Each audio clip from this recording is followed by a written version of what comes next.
Mesdames, bonjour, messieurs, bonjour. Ravi de vous retrouver ce matin pour que nous puissions parcourir une fois de plus ensemble les principales unes en kiosque. Commençons ce matin par le quotidien à capitaux publics Cameroun Tribune qui parle de révision des listes électorales et titre « On attend les jeunes ». En donnant le coup d'envoi du processus pour l'année 2021 hier à Garoua, le directeur général des élections, Éric Essousset, a souhaité une forte implication de cette couche de la population dans l'enrôlement des nouveaux électeurs.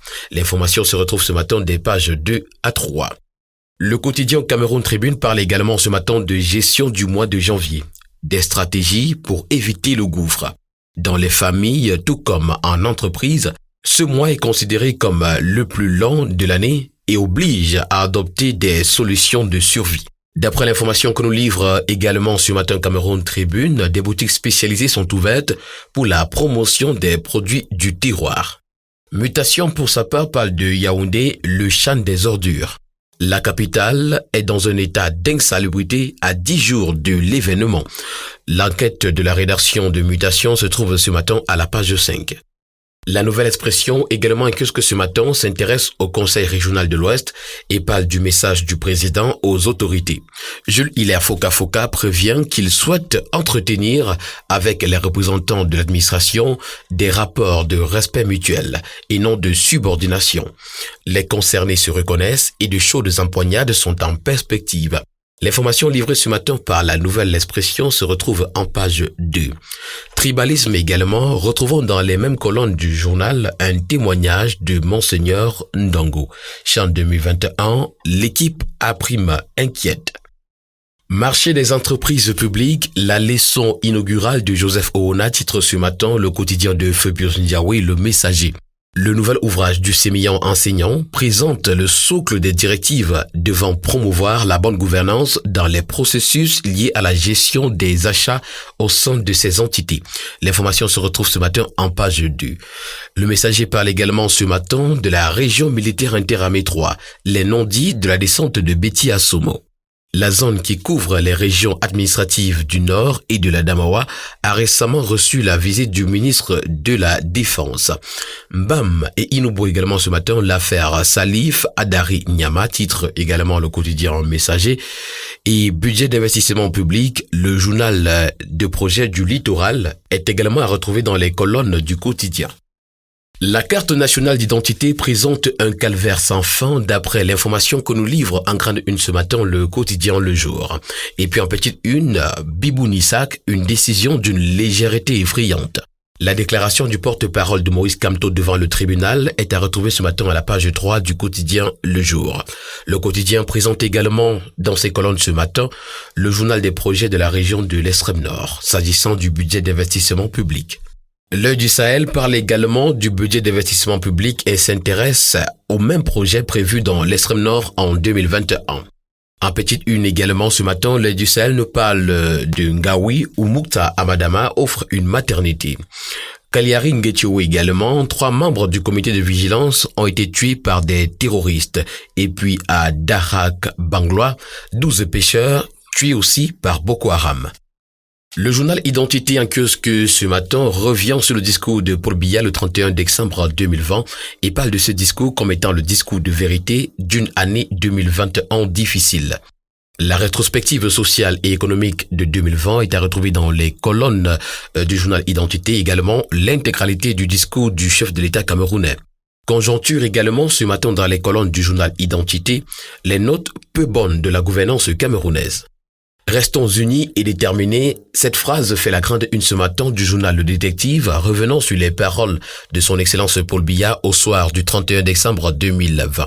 À l'occasion donc du message de fin d'année, le chef de l'État a à nouveau exhorté ses compatriotes à respecter les mesures barrières pour freiner la propagation de la Covid-19 au moment où une deuxième vague de pandémie fait des ravages dans certains pays et où on annonce l'apparition d'une nouvelle souche du virus.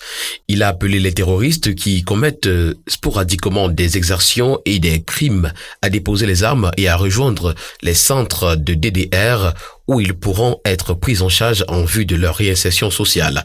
En dépit du contexte difficile, l'économie camerounaise a conservé une certaine capacité de rebond, ce qui est de bon augure pour la poursuite du programme d'émergence du pays à l'horizon 2035. Éco-Santé, pour sa part, nous informe ce matin que l'hôpital de district de Balmayo excelle, surtout avec l'humanisation des soins de santé et services. Également, dans ses colonnes ce matin, Éco-Santé parle des grands défis de 2021 au sujet de la santé publique au Cameroun. Santé Nature Info, qui est également à kiosque ce matin, parle de lutte contre le paludisme, l'espoir qui vient de l'artémisia. Et puis fermeture du centre d'hémodialyse de Bamenda, la guerre des communiqués contradictoires. Bien-être également, orgasme, vertu et danger. Toutes ces informations sont à retrouver dans les colonnes de Santé Nature Info. Le quotidien Réalité Plus, qui ne déroge pas à la tradition d'être présent parmi les journaux de ce matin, parle de fête de fin d'année. 18,75 sur 20 à tous les policiers, titre ce matin le quotidien. Décembre exceptionnel pour les policiers camerounais. Régulation impeccable de la circulation, patrouille dissuasive, interpellation spontanée des malfaiteurs, sécurisation très serrée des biens et des personnes, le délégué général à la sûreté nationale, le patriarche Martin Bagangele et ses éléments ont abattu un travail non-stop 24 heures sur 24. Tout le monde en parle en bien. Il faut un verre d'eau spécial aux policiers, nous informe le quotidien Réalité Plus en commentaire. Le quotidien parle également ce matin du Fundi Emmanuel Ndingden, 46 ans, voici le nouveau préfet. Intégrité territoriale, état d'alerte maximum à la frontière Est, titre ce matin le quotidien Essingan. Au moment où des groupes armés venus de Centrafrique tentent des incursions sur le territoire camerounais, sur instruction du président de la République, son Excellence Paul Biya, le ministre délégué à la présidence chargé de la défense a prescrit plus de fermeté et vigilance aux forces de défense, aux autorités administratives et aux forces de sécurité en poste dans les 3 régions concernées.